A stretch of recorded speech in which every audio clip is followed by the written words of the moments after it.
very much, Clide and the team, for putting this event together. Honorable Ambassador,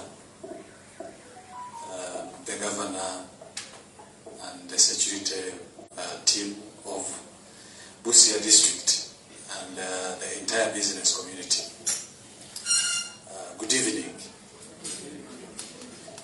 I am Enock Nkulanga, and I have known Clide for a very short time.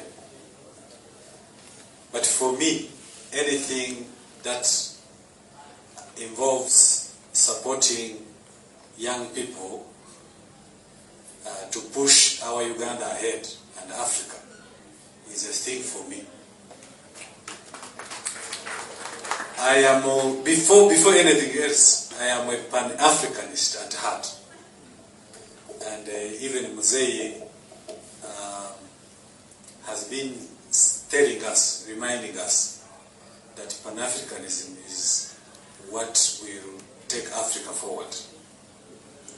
So, that is number one. Secondly, this is the best thing that has happened in Busia. There are very many things that have happened in Busia. This is one of the best.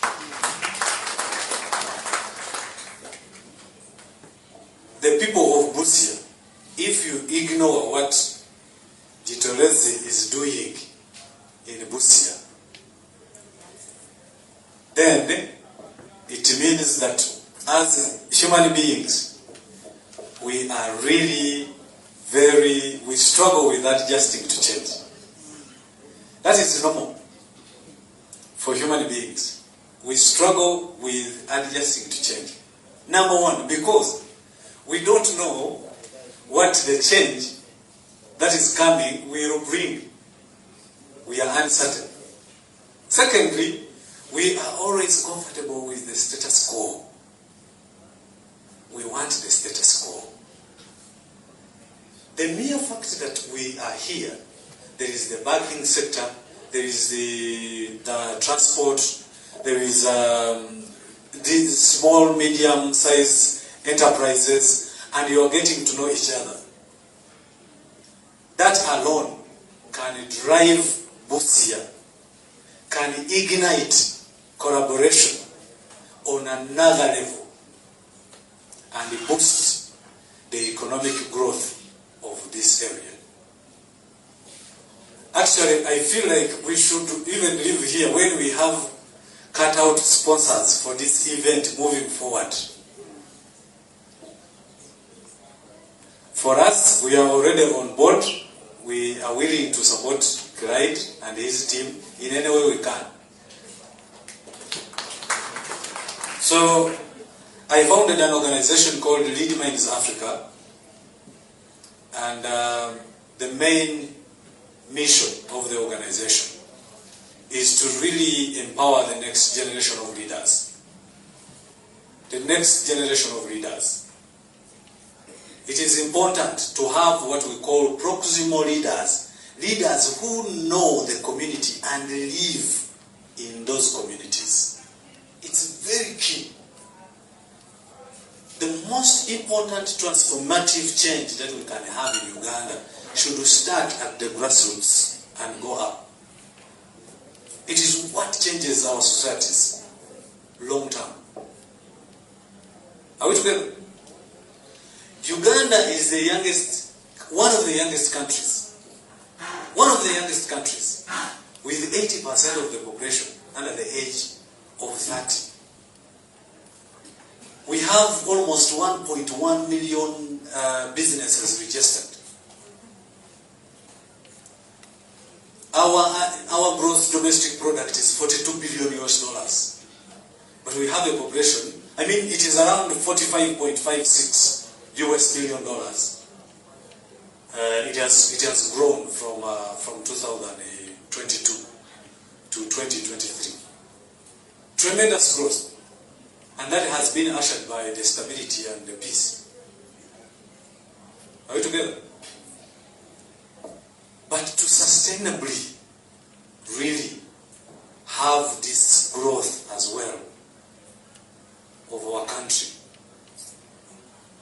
have to start with projects like this that bring people together, empower young people, and spark innovation.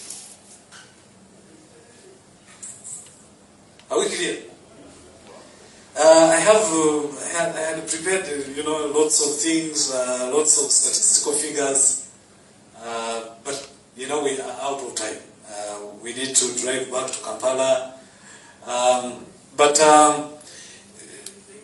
Clide had tasked me to touch on the importance of, businesses. I have said that we have almost 1.1 million registered businesses. And most of the micro, small, medium enterprises account for 80% of our country's GDP. So you should clap for yourselves, actually. I have had banks, I have had small businesses, around here in Busia connecting. So you are contributing to 80% of our country's GDP. That is very significant. And 90% of this, of course, is private sector. Uganda continues to rank among the most entrepreneurial countries in the world, and 1.8 million informal businesses. We have almost 1.8 million informal businesses. Isn't that significant? Sometimes you hear that people say, the NRM government has not done anything. So the 1.8 million informal businesses are actually run by women, youth, and refugees. And between 600,000 and 700,000 youth enter the job market annually. But 2% of micro, small, medium enterprises are owned by young people between 18 and 24. 2%. Isn't that significant? Isn't that significant? How many of the young people between 18 and 24 owned businesses in periods like the 1990s or 1986?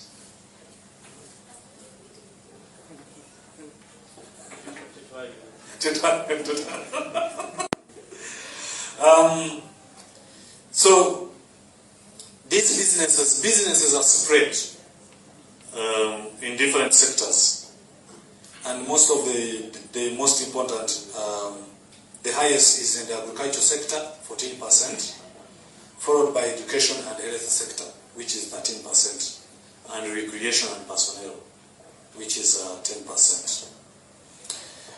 Majority of these enterprises are aged between 1 and 10 years old.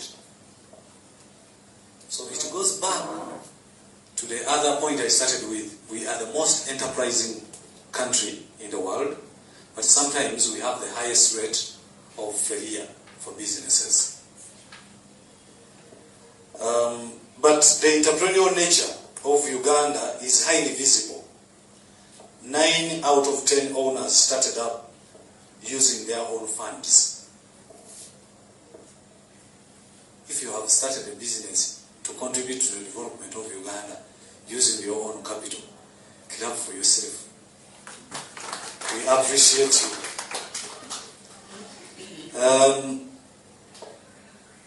And nearly 3/4 operate as sole proprietorships. And these businesses are run and typically managed by owners, under a third, which is 31%, have a manager who is in charge of operations. So we have very many small businesses, and sometimes we find that they are run by relatives because they don't have a lot of money to employ a huge number.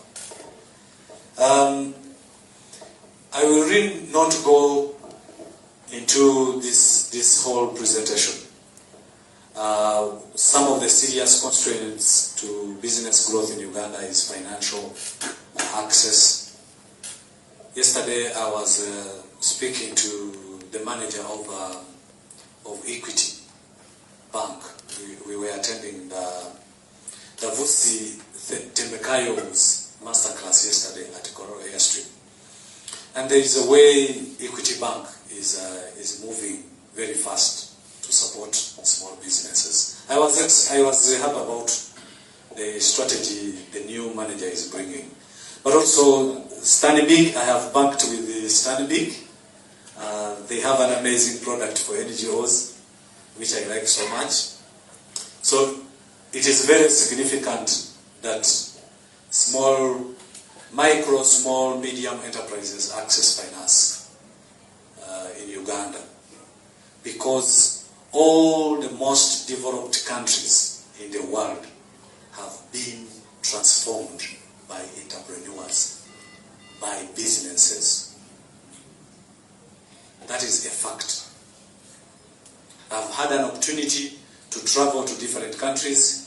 I will not dive into that. But all the countries we admire have been changed by people who are sitting in these seats.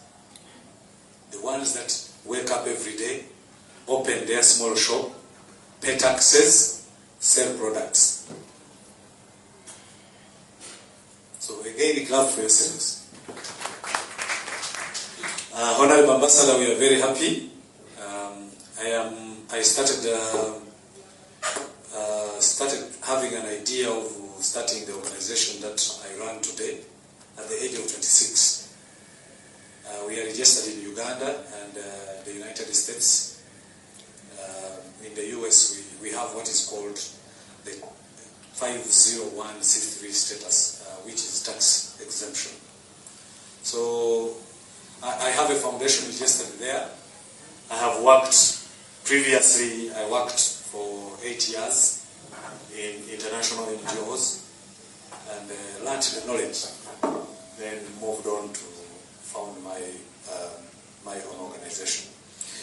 We work in the districts of Kampala, Ruwero, Nakasongola, Mukono, and Rakai.